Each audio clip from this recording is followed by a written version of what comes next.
My brother boasted at Easter dinner, "Not everyone can handle a serious tech job." My grandma turned toward me and asked, "Is that why your company just took over his?" The room went dead quiet. What if the person who constantly dismissed your entire career, the self-proclaimed genius of the family, suddenly found his failing company, acquired by yours? The look on my brother James's face that Easter Sunday when he realized the truth? Absolutely priceless. And utterly devastating for him. My name is Brianna Hayes, I'm 32, and for years, I'd been living a secret life. Not a scandalous one, but a quietly successful one. I run a major tech division, something I've always kept under wraps, especially around my brother, James. But that Easter Sunday at my parents' suburban home, I knew the secret was finally going to explode. James had spent our entire lives dismissing my career, while inflating his own importance to epic proportions. He had no idea that my company had just acquired his failing startup. My stomach churned with a mix of dread and a strange, powerful sense of vindication as we gathered around the table. Growing up in Portland with James was like living in a perpetual shadow. From the moment he built his first computer at 12, while I was still happily making friendship bracelets, the dynamic was set. James was the tech genius. I was just the little sister trying to keep up. "That's nice, Brie," he'd say, a dismissive tone in his voice, making it clear he thought whatever I'd accomplished was child's play compared to his dazzling achievements. When I won the school science fair in 6th grade for my project on solar energy, James was quick to point out that it was pretty basic compared to the programming competition he'd won that same year. Our parents, Richard and Kathleen, didn't intentionally play favorites, but they were utterly in awe of James' technical abilities. Dad, an accountant who still struggled to program the DVR, looked at James like he was speaking another language when he talked about coding. Mom, a high school English teacher, would just smile and nod, clearly impressed, even when she didn't understand a single word. "Your brother has a special gift," they'd tell me. Not everyone thinks that way. And I internalized it. I wasn't special. This pattern continued right through high school. I excelled in business classes and leadership positions, but those achievements always seemed secondary to James' programming skills and robotics trophies. When college applications rolled around, James was off to MIT with a partial scholarship for computer science. I chose a business program at the University of Washington. A great school, an excellent reputation, but James couldn't help but snicker. Business? I guess not everyone can handle the rigor of a real STEM program. Our parents would weekly reprimand him, "James, be nice to your sister," but then immediately ask him about his latest coding project, effectively validating the hierarchy he'd established. It felt like a punch to the gut every single time. The only person who ever truly saw me was my grandmother, Eleanor. Grandma was a revelation. At 78, she had an iPad, a smartphone, and was more tech-savvy than my parents combined. She'd been a mathematics professor in the 1970s when women in her field were rare, and she recognized something in me that others missed. "They don't see it yet," she told me during Christmas break my sophomore year, after James had spent dinner talking about his internship at Google, making me feel particularly insignificant. "But you have something just as valuable as technical knowledge. Brianna, you understand people and systems. You see the big picture that matters in technology, too." Her words were a lifeline. With her encouragement, I leaned into my strengths. I graduated with honors, landing a job in marketing at a small tech firm called DG Path. James, predictably, was unimpressed. "Marketing for a tech company," he said at my graduation dinner. "So, you'll be making pretty brochures for products you don't understand?" I bit back my anger, but deep down, I promised myself I'd prove him wrong. I worked twice as hard as anyone else, not just learning marketing, but understanding our products deeply enough to explain their value to clients. I took night classes in basic programming, not to become a developer, but to speak the language of our technical teams. Within 3 years, I'd moved up to marketing director. 2 years after that, I was recruited by Synergy Tech, a major player in enterprise software. Each step forward in my career was met with the same dismissive attitude from James. When I excitedly told my family about my new job at Synergy, he interrupted with news about his own startup idea. My promotion to team lead coincided with his first round of seed funding. When I was made department head, he announced he'd been featured in a tech blog. Family gatherings became increasingly tense. James dominated conversations with technical jargon, positioning himself as the only person at the table who truly understood the modern world. He'd throw around terms like neural networks and blockchain architecture without explanation, effectively shutting down any meaningful contribution from others. "Don't worry if you don't get it," he'd say, often looking directly at me. "It's pretty complex stuff." My parents would beam with pride while I sat quietly, building my career without fanfare. Grandma Eleanor would catch my eye across the table and give me a knowing wink. "Patience," her look seemed to say. "Your time will come." And it did, in a way I never could have anticipated. 7 years into my career at Synergy, I was appointed Director of Strategic Acquisitions. My job? Identify promising smaller companies for potential purchase. It was during a routine review of acquisition targets that a familiar name appeared on my desk. Nextier, a startup with promising technology but struggling financials. James's startup. My career trajectory at Synergy Tech hadn't been accidental. While James was busy talking about his achievements, I was quietly building mine. I started in marketing, but quickly demonstrated an aptitude for understanding market trends and identifying opportunities. My ability to translate between technical teams and business objectives made me invaluable, and my talent for strategic thinking moved me up the corporate ladder faster than even I had expected. After 8 years, I found myself as Director of Strategic Acquisitions, a position that combined my business acumen with my hard-earned technical knowledge. My team was responsible for identifying promising companies that could either complement Synergy Tech's offerings or eliminate future competition. We analyzed dozens of potential acquisitions each quarter, looking not just at current value, but at future potential. It was during one of our regular scouting sessions that the name Nextier appeared on our radar.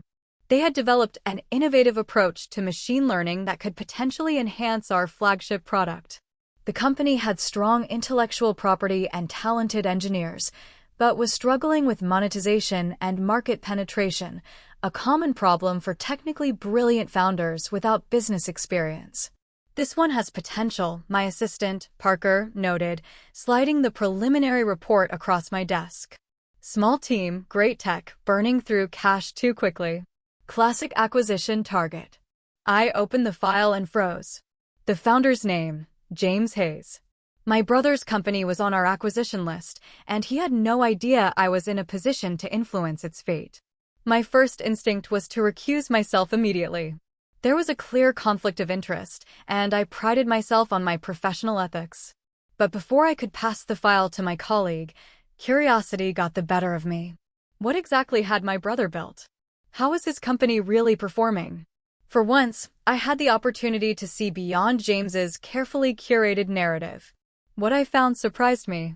The technology was genuinely innovative. James had always been brilliant. But the business? It was in deep trouble. Nextier had burned through 2 rounds of funding with minimal revenue to show for it. Their customer acquisition costs were unsustainable. Their marketing strategy was inconsistent. And they had no clear path to profitability. The very aspects of business that James had dismissed as trivial compared to technical development were the areas where his company was failing. I arranged a meeting with our Chief Strategy Officer, Monica Reynolds, to discuss the situation. "I need to disclose a potential conflict," I said as soon as we sat down. "Nextier's founder is my brother." Monica raised an eyebrow. "I didn't realize your brother was in tech." I laughed to spite myself. "Oh, he's made sure everyone knows he's in tech. He just doesn't advertise that his sister works for a corporate sellout like Synergy Tech." After discussing the ethical considerations, we decided that I would recuse myself from direct negotiations, but could remain involved in an advisory capacity. The acquisition made sense for Synergy Tech regardless of my personal connection, and my knowledge of both the technology sector and my brother's work could be valuable. "Just keep everything by the book," Monica advised. "Document all communications, and we'll make sure there's no appearance of either favoritism or sabotage." For the next 3 months, I watched from the periphery as our acquisition team conducted due diligence on Nextier. Their findings confirmed my initial assessment: brilliant technology hampered by poor business execution. To my surprise, I found myself advocating for the acquisition despite my complicated feelings about James. The technology was worth saving, and the team, except perhaps its founder, deserved a chance to succeed with proper support. What struck me most during the process was that James appeared completely unaware of my role at Synergy Tech. In the few family gatherings that occurred during this period, he continued to talk down to me about tech while I sat silently, knowing more about his company's financial state than he realized I could possibly understand. The acquisition was finalized 1 week before Easter. Nextier would become a subsidiary of Synergy, with their technology integrated into our main platform. James would stay on as a technical advisor for 1 year, reporting to a manager who, ironically, reported to me. The financial terms were generous, more generous than the company's performance warranted. But we were paying for the intellectual property and talent, not the current revenue. As Easter approached, I found myself increasingly anxious about the inevitable family gathering. Should I tell my family about my involvement before dinner? Should I warn James? I called Grandma Eleanor for advice. "You've done nothing wrong, Brianna," she said firmly. "You've built a career you should be proud of, and you've conducted yourself ethically throughout this process. If James has misrepresented his success or underestimated yours, that's for him to reconcile." "But it's going to be so awkward," I groaned. "Perhaps," Grandma replied, and I could hear the smile in her voice, "but sometimes a little awkwardness is necessary for growth. Come to dinner, be yourself, and let the truth find its way to the table." So, that's what I decided to do. I would attend Easter dinner without preemptively revealing my role. I wouldn't lie if asked directly, but I wouldn't volunteer information either. Let James tell his version first, I thought. After all these years of living in his shadow, I was curious to see how he would present his company's successful exit. Easter Sunday arrived with deceptive tranquility. The April sky was clear blue. Blossoms dotted the trees in my parents' yard, and the air carried that distinctive spring freshness. I pulled up to my childhood home with Michael, my boyfriend of 2 years, beside me. Michael squeezed my hand reassuringly. "Remember, you've done nothing wrong," he said, echoing Grandma Eleanor's words. "And I'm here for moral support." Michael knew all about James. He'd witnessed enough family gatherings to understand the dynamic, and he'd been my sounding board throughout the acquisition process. As a high school history teacher, he was refreshingly removed from the tech world, which made him a perfect neutral party. "I know," I sighed. "I just hate confrontation." "Sometimes it finds you anyway," he replied sagely. Mom greeted us at the door with her customary enthusiasm, hugging us both tightly. "Brianna, Michael, so good to see you. Everyone's already here. We're just waiting on Aunt Linda and Uncle Rob." She let us in. James and his wife, Heather, had already arrived, along with Grandma Eleanor and my father's brother, Uncle Dave, with his family. I steeled myself and stepped into the living room. James was holding court by the fireplace, gesturing animatedly while Heather smiled politely beside him. Dad and Uncle Dave were nodding, seeming impressed by whatever he was saying. Heather spotted me first and waved, genuine warmth in her expression. Despite everything, I'd always liked Heather. She was kind and unpretentious, a pediatric nurse who seemed to balance James's ego with her own groundedness. "Brianna," she exclaimed, coming over to hug me. "It's been too long." James turned, his storytelling interrupted. "Oh, hey sis." "Michael." He nodded curtly at my boyfriend before immediately pivoting back to his audience. Anyway, as I was saying, the exit strategy worked perfectly. You have to know when to cash in your chips in this industry. My stomach tightened. Exit strategy. James was already spinning the acquisition as if it had been his master plan all along, rather than a necessary lifeline for a sinking company. "Tech is so volatile right now," he continued. "But if you know what you're doing, you can position yourself for maximum leverage." Dad beamed proudly. James was just telling us about his company's acquisition. "Sounds like he made quite a deal. Is that right?" I said, keeping my voice neutral. "Congratulations, James." He shrugged with affected modesty. Just how the game is played. Not everyone understands the long-term strategy involved.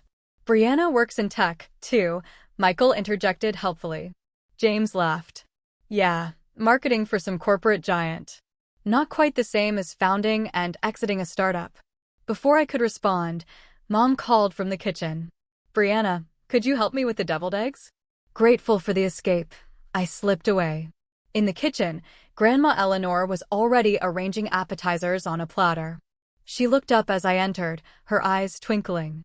Just in time, she said, handing me a serving spoon. Your mother needs help, and I need entertainment. Grandma, I whispered, glancing toward the door.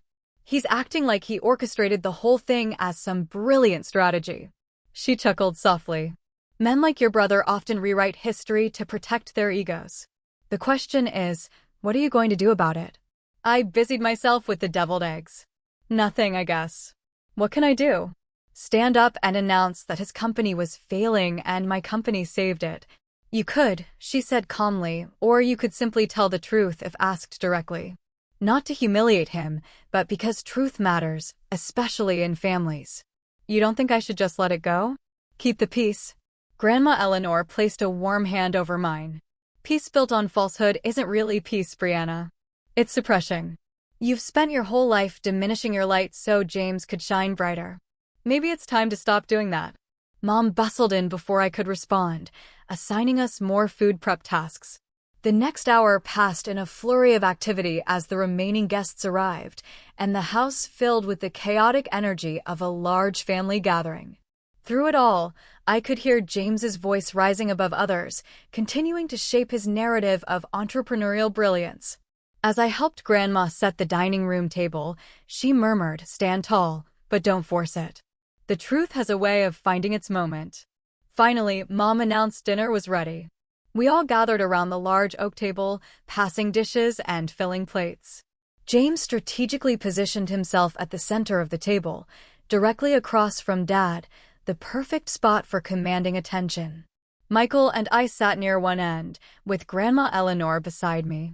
As we settled in for the meal, I felt the tension in my shoulders building. James had spent the past hour misleading our family about his professional situation while dismissing mine. Yet here I sat, silently complicit in his deception. Grandma Eleanor was right. This wasn't peace. And as the dinner conversation inevitably turned toward careers and accomplishments, I knew the moment of truth was rapidly approaching. Easter dinner in the Hayes family had always been a production. Mom's table groaned under the weight of traditional favorites: honey-glazed ham, scalloped potatoes, green bean casserole, and her famous yeast rolls that took hours to prepare. Crystal glasses, brought out only for special occasions, caught the light from the dining room chandelier. The good china, a wedding gift from my grandparents, was arranged in perfect place settings. Aunt Linda raised her glass. "Before we start, I think we should toast to family, to spring, and to new beginnings. And to success," James added quickly, raising his own glass higher. "To new ventures and knowing when to cash out." Everyone dutifully lifted their glasses, though I noticed Heather's smile seemed strained. Grandma Eleanor's eyes met mine briefly before we all took a sip and began passing dishes around the table. The conversation flowed easily at first, centered on safe topics like Cousin Amy's new baby, Uncle Rob's recent retirement, and Aunt Linda's planned trip to Italy. But as the meal progressed, James grew increasingly restless with topics that didn't allow him to showcase his achievements. When there was a brief lull, he seized the opportunity. "So, Dad," he said, cutting into his ham, "I've been thinking about advising you on your retirement portfolio. After this acquisition, I've got some insights into where tech is headed that could really maximize your returns." Dad looked impressed. "That would be great, son. I could certainly use the help." "What about you, Brianna?" Aunt Linda asked kindly. "How's work going for you?" "Still at the same company." Before I could answer, James jumped in. "Bree is still doing marketing at that big corporate place." "What is it again?" "Synergyoft." "Synergy Tech," I corrected quietly. Right. James continued dismissively. "Anyway, as I was telling Dad, the real action is in startups. Corporate tech is where innovation goes to die." I took a slow, deep breath. Actually, that's not the problem with corporate environments, James interrupted, warming to his topic, is that they're full of people who couldn't cut it as entrepreneurs.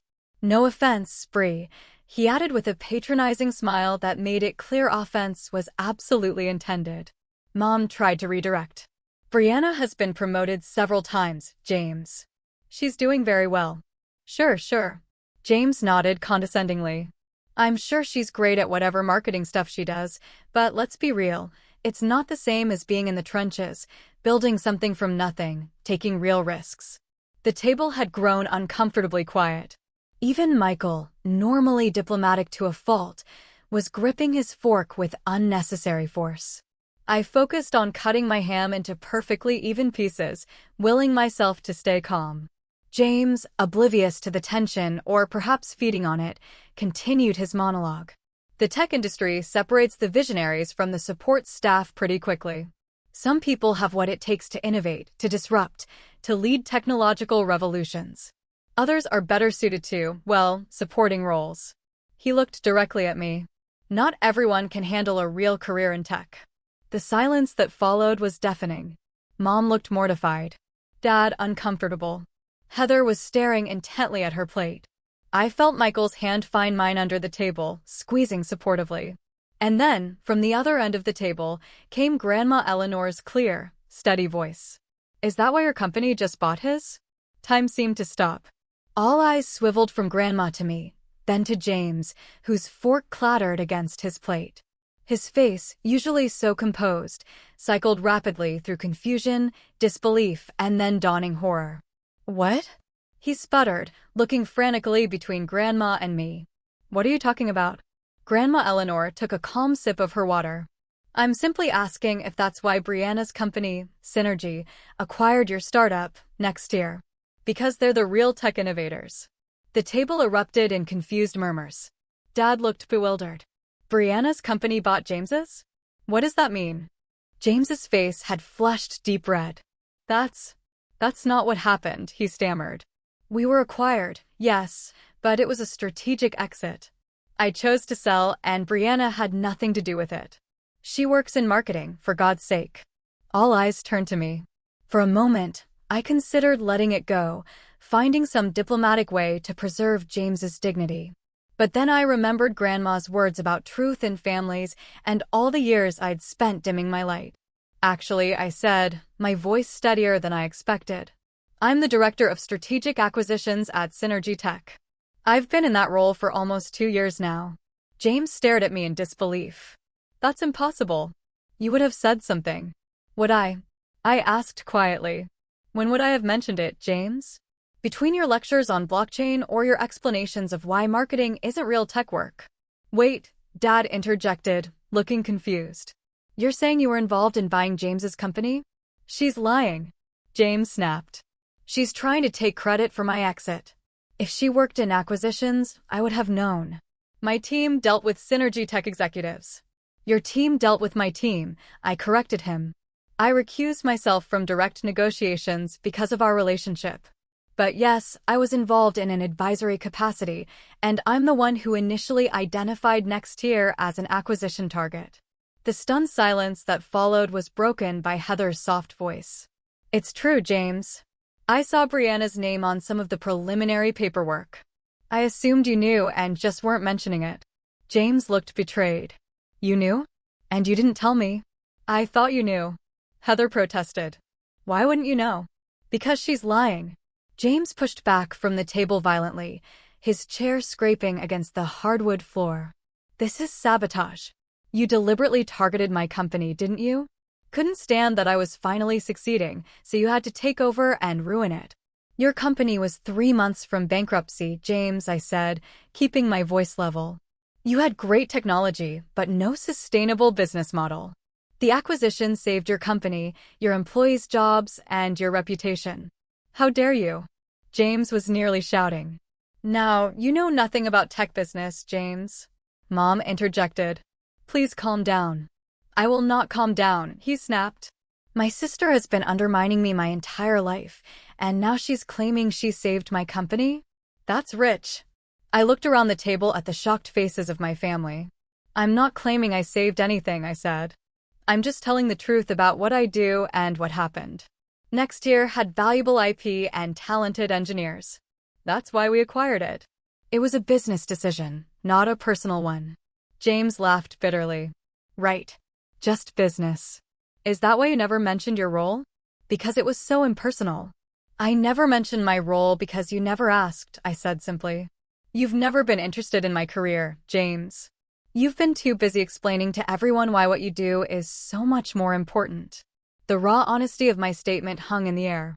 James opened his mouth to argue, then closed it again. Without another word, he turned and stormed out of the dining room.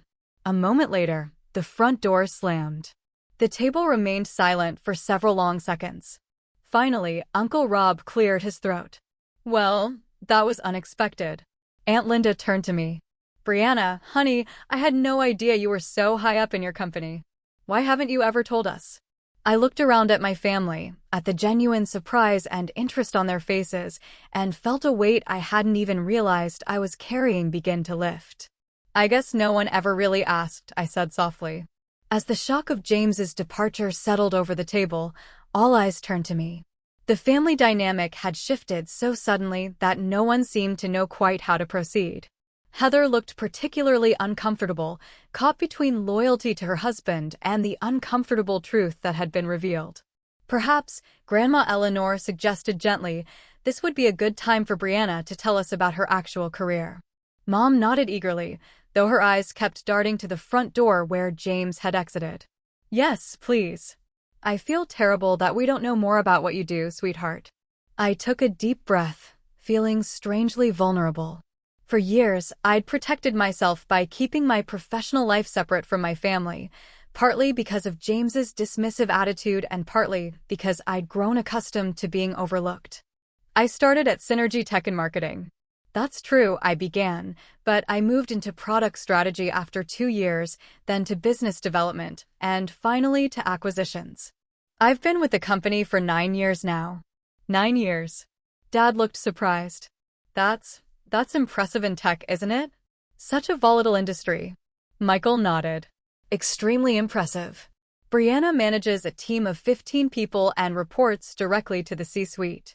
A small smile tugged at my lips as I glanced at my supportive boyfriend. It's a good position. I enjoy the work. But what exactly do you do? Aunt Linda asked, seeming genuinely interested. So I told them. I explained how my team identified promising companies with valuable technology or market position, how we evaluated their potential fit with Synergy Tech, and how we structured deals that benefited both parties.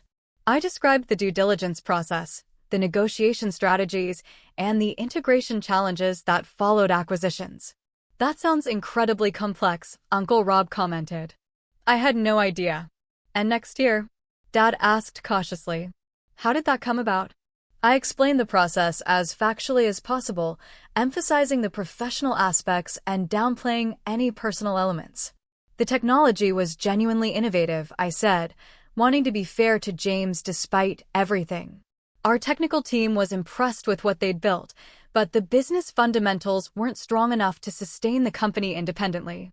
So, you saved them, Aunt Linda concluded. We made a business decision that benefited both companies, I corrected gently. Synergy Tech got valuable IP and talent. Next year's investors got a better return than they would have otherwise, and their employees got job security. And James?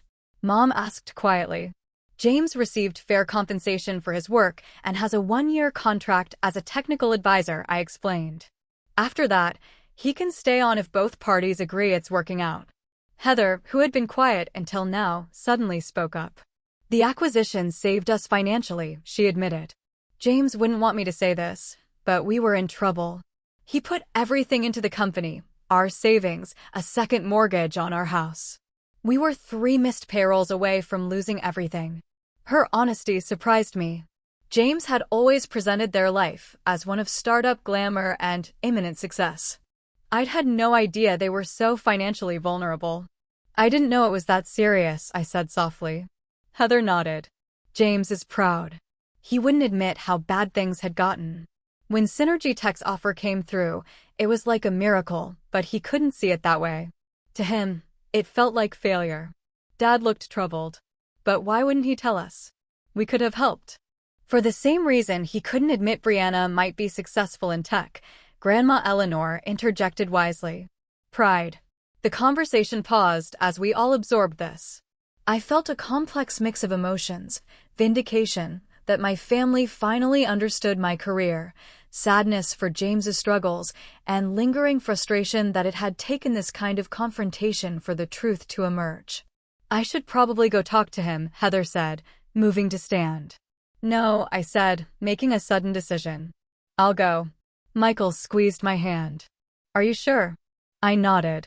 We need to clear the air once and for all.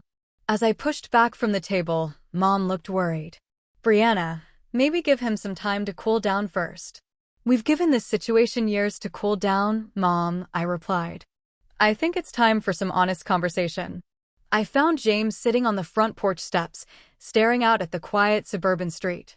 He didn't look up when I sat down beside him, leaving a careful distance between us. Come to gloat? He asked flatly. No, I said. I came to talk. Actually talk, for once. He gave a humorless laugh. What's there to talk about?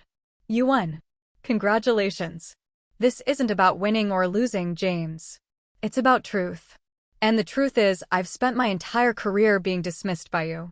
Watching you convince our family that what I do doesn't matter because it's not real tech work. So, this was revenge. Getting your company to swallow mine. I sighed in frustration. Do you really believe that? Do you honestly think I would risk my professional reputation and potentially violate corporate ethics just to get back at you? James was quiet for a moment. When did you become director of acquisitions? He finally asked. 2 years ago. And you never thought to mention it at family gatherings? When would I have mentioned it, James? I asked. Between your monologues about neural networks and blockchain, you've never once asked me about my career. Not once. He had the grace to look slightly abashed. I just assumed. You assumed I was still in the same entry-level marketing position I started in 9 years ago.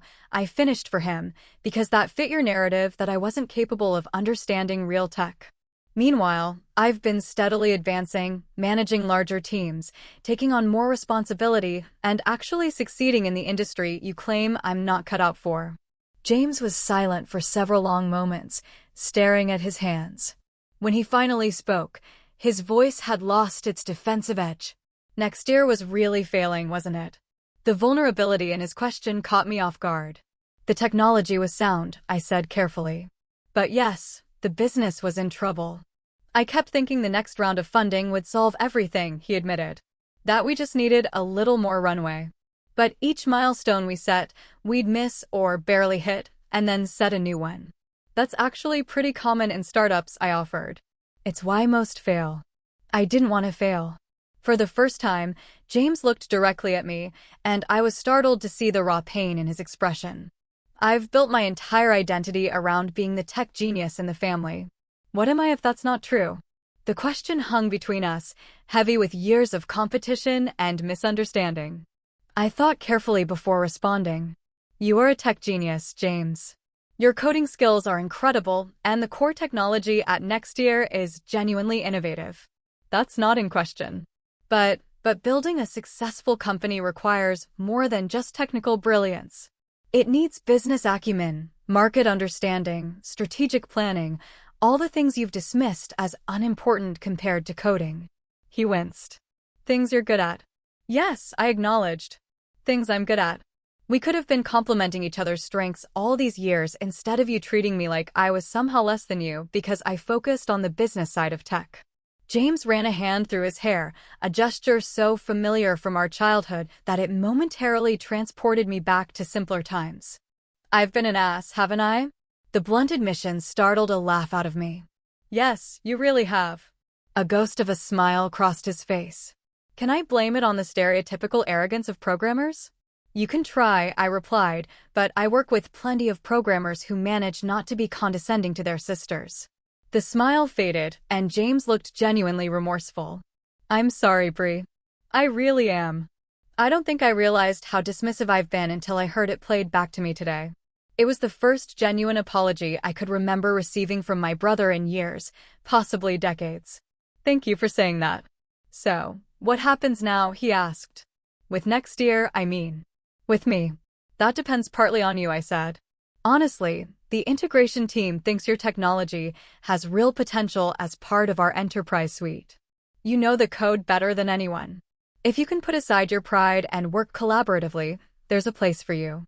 Working for my little sister's company, he said, but without the bitterness I might have expected earlier. Working with a company that values your technical expertise, I corrected. My division oversees acquisitions, but I wouldn't be your direct manager. That would be Marcus in technical integration, and he's brilliant. You'd learn a lot from him. James was quiet for a moment.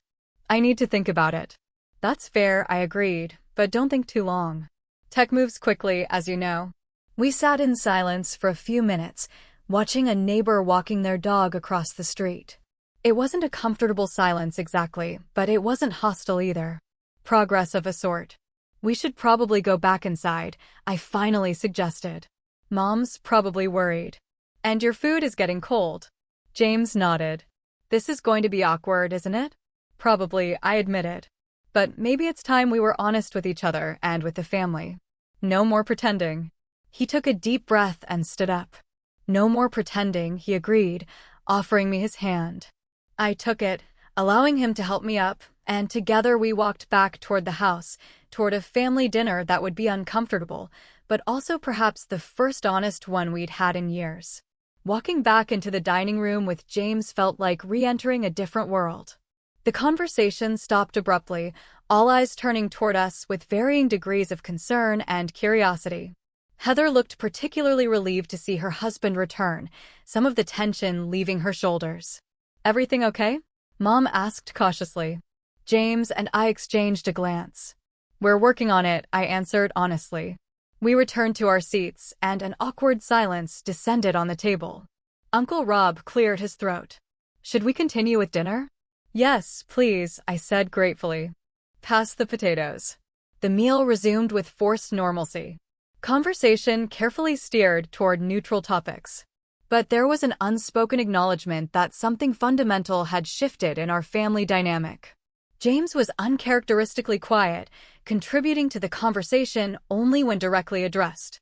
I could almost see him processing everything, recalibrating his understanding of our relationship and his place in the family narrative. As dessert was being served, Mom's traditional lemon meringue pie, James suddenly spoke up. I owe everyone an apology, he said, his voice lacking its usual confidence. Especially you, Brianna. All eyes turned to him in surprise. James Hayes didn't apologize. It simply wasn't in his repertoire. I haven't been honest about my company's situation, he continued. The truth is, next year was struggling badly. The acquisition by Synergy Tech wasn't my brilliant exit strategy. It was a lifeline I was lucky to get. Heather reached over to squeeze his hand supportively. And I've been less than supportive of Brianna's career, he admitted. Actually, that's an understatement. I've been dismissive and condescending, and I was completely wrong. She's achieved more in tech than I realized, and I should have been celebrating her success instead of diminishing it. The raw honesty in his voice rendered me speechless. This was a side of James the first hadn't seen since we were very young, before competition and ego had created a wall between us. Dad looked between us, clearly struggling to reconcile this new information with years of established family dynamics. James, we had no idea things were so difficult with your company. Why didn't you tell us? James shrugged, a gesture both defensive and vulnerable. Pride, I guess. I've always been the tech prodigy, the successful one. Admitting failure didn't fit that image. But sweetheart, Mom said gently, success isn't just about never failing. It's about how you handle challenges.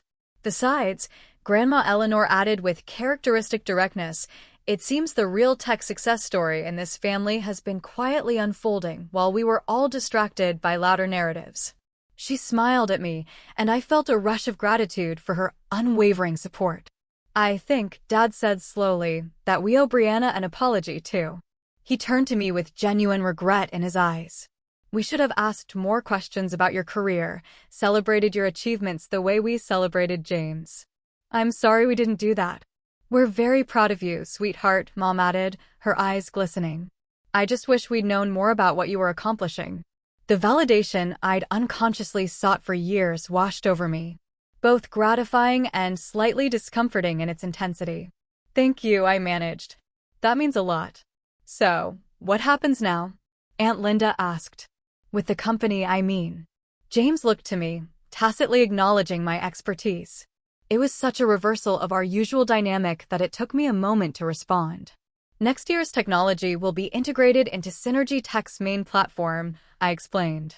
The technical team has the option to join Synergy, including James, who has a 1-year contract as a technical advisor. And will you, Uncle Rob asked James directly, stay on? I mean. James glanced at me, then at Heather, before answering. I'm considering it. It would mean accepting a different role than I'm used to. But... He paused, seeming to choose his words carefully. Maybe it's time I learned some new skills. The business side of things, specifically. It was as close to an acknowledgement of my expertise as I'd ever heard from him. I decided to meet him halfway. The tech industry works best when different types of expertise collaborate, I offered. Technical brilliance and business acumen aren't mutually exclusive. They're complementary. Like brother and sister, Grandma Eleanor suggested with a knowing smile. James actually laughed. Exactly like that, I suppose. As the meal continued, the conversation began to flow more naturally. For perhaps the first time in our adult lives, James and I engaged in a genuine dialogue rather than parallel monologues or one-sided lectures. He asked questions about my role at Synergy Tech with authentic interest, and I inquired about the technical challenges he'd solved at next year. Our family watched this exchange with something like wonder, as if witnessing a rare natural phenomenon. After dessert, as we helped clear the table, Dad pulled me aside. I had no idea, Brianna, he said quietly, about your job, about how successful you've become. Why didn't you tell us more? I considered the question seriously. I think after a while I just got used to being in the background. James was always so forceful about his accomplishments that it seemed easier to stay quiet about mine. Dad looked genuinely distressed. We should have noticed. I should have noticed. It's okay, Dad, I reassured him. We all fell into patterns. But maybe now we can create some new ones. Later, as we gathered in the living room for coffee, Grandma Eleanor orchestrated a moment that would have seemed impossible just hours before. I think she announced with the authority that only an elder matriarch can command that we should have a proper toast to both these siblings and their achievements in technology. She raised her coffee cup, eyes twinkling. To James, whose technical brilliance created valuable innovation, and to Brianna, whose business acumen ensures that innovation reaches its potential in the market. May they both continue to succeed, perhaps even together. To James and Brianna, the family echoed, raising their cups. James caught my eye across the room and raised his cup a little higher in my direction. A simple acknowledgement, but one that spoke volumes about the shift in our relationship. As the afternoon turned to evening and guests began to depart, James approached me one more time. I meant what I said earlier, he told me quietly. I am sorry for how I've treated you and your career. I know, I said, and I appreciate that. He hesitated, then added. I'm going to take the position at Synergy Tech. I've got a lot to learn about the business side of tech. And he smiled ruefully. It seems I have access to a pretty good teacher. I couldn't help but smile back. Just promise not to call it not real tech work, and we'll be fine. Deal, he agreed, extending his hand formally. I bypassed the handshake and gave him a quick hug instead. Happy Easter, James. Happy Easter, Bree, he replied. And for the first time in years, the nickname held affection rather than condescension. As Michael and I drove home that evening, I felt both exhausted and strangely invigorated. Years of family dynamics had been appended in a single afternoon. Old patterns disrupted, new possibilities revealed. How are you feeling? Michael asked as we navigated the evening traffic. I considered the question carefully. Like something that was knotted for a very long time is finally starting to untangle, I said. It's uncomfortable, but also freeing. He smiled. Your grandmother is something else, you know that? I laughed. Oh, I know. She's been waiting for this showdown for years. Do you think things will actually change with James? I think they already have, I said thoughtfully. Whether those changes stick, well, that's up to both of us. As we pulled into our driveway, I realized I felt lighter than I had in years. The truth, once spoken, had cleared away long-standing cobwebs of misunderstanding and resentment. There would be awkward moments ahead, old habits reasserting themselves, new boundaries to establish. But for the first time since childhood, I felt hope for my relationship with my brother. Not as competitors, but as colleagues, maybe even collaborators. Family. 3 months after that fateful Easter dinner, I found myself sitting across from James in the Synergy Tech cafeteria. It had become our weekly ritual, Tuesday lunch, to discuss the integration of next year's technology and to catch up as siblings. Today, James was animatedly explaining a new approach to the algorithm that had been next year's core innovation. The processing speed has increased by 37%, he said, his eyes bright with the excitement that had always characterized him when discussing technical challenges. Marcus thinks we can push it even further if we restructure the data pipeline. I smiled, genuinely impressed. That's fantastic, James. The enterprise clients will love that kind of performance boost. It's actually building on something your data science team suggested, he admitted, a statement that would have been unthinkable 4 months ago. Turns out there are some smart people here at the corporate sellout. We both laughed at his reference to his former dismissal of Synergy Tech. In the 3 months since James had joined the company, I'd watched him slowly adapt to corporate culture. There had been rough patches. His tendency to speak bluntly had ruffled some feathers in HR, and he'd initially bristled at the layers of approval required for changes. But he was learning. More surprisingly, he seemed to be enjoying the stability and resources a larger company provided. "How are things with Marcus?" I asked, referring to his direct manager. James considered the question. "Good, actually. He knows his stuff, and he doesn't micromanage.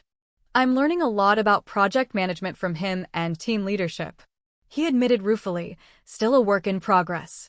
"Turns out managing people requires skills I haven't fully developed yet." This self-awareness was perhaps the most striking change in my brother. The James of 6 months ago would never have acknowledged any skill deficit. "You'll get there," I assured him. "It takes time." Our conversation drifted to family matters. Mom and Dad had visited the Synergy Tech campus the previous week, finally seeing firsthand what both their children did professionally. It had been a revelation for them, especially Dad, who had spent the entire tour alternating between proud exclamations and confused questions about technology. "I think they're still processing it all," James said. 20 years of thinking I was the only tech person in the family, and now they're trying to understand that you've been quietly outranking me for years." "Not outranking," I corrected gently. "Different paths, different skills." He nodded, acknowledging the distinction. "Fair enough. Speaking of family, are you free for dinner at Grandma Eleanor's this weekend? She specifically requested both of us." I smiled. Since Easter, our grandmother had become even more deliberate in fostering our rebuilt relationship. "Wouldn't miss it. That woman's cooking is worth any family therapy session she might have planned." "She's subtle as a sledgehammer," James agreed affectionately, but effective. As we finished lunch and walked back toward our respective departments, I reflected on how much had changed.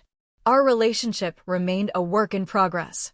Decades of established patterns couldn't be undone in mere months, but each interaction felt more authentic than the last.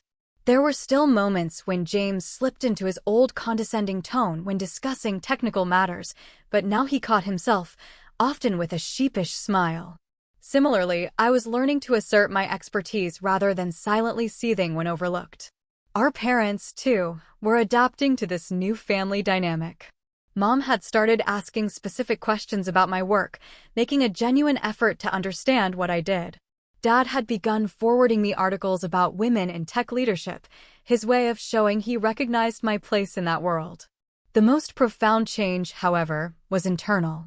After years of diminishing my accomplishments to keep peace in the family, I was learning to take up space, to acknowledge my expertise, to correct misperceptions without apology.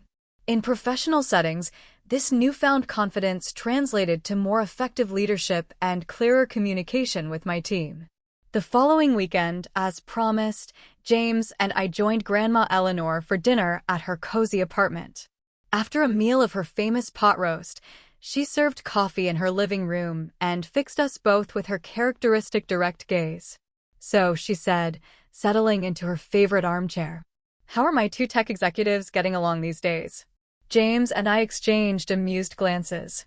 "Subtlety isn't your strong suit, is it, Grandma?" I teased.